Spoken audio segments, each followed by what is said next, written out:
लाया धीर मन धर नहीं धीर अब घरे कैसे जाए कि भैया लेके अइले रे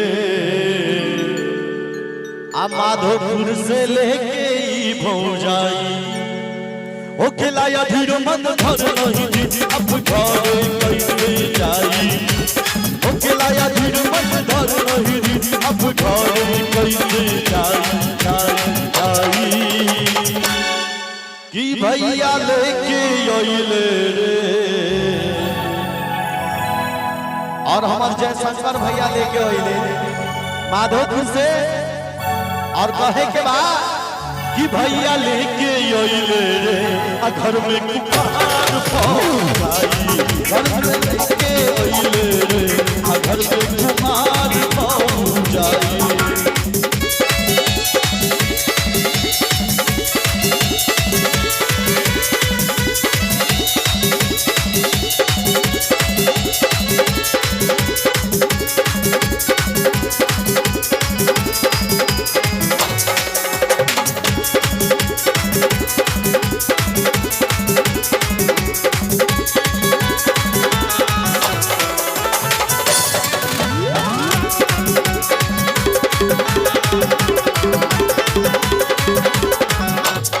के रंग चटकारे हो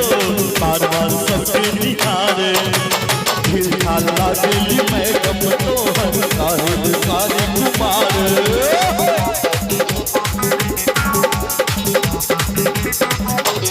के रंग चटकारे हो बार बार सबके निहारे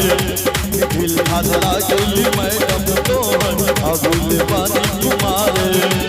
कुमार कहत बारी सच के रहत बारी पियो हल तेल बपाई कुमार कहत बारी सच के रहत बारी पियो हल तेल बपाई भाई भाई कि भैया लेके अइले रे आज लेके आ जाई कल आई कि भैया लेके अइले रे आ घर में कुमार पहुंचाई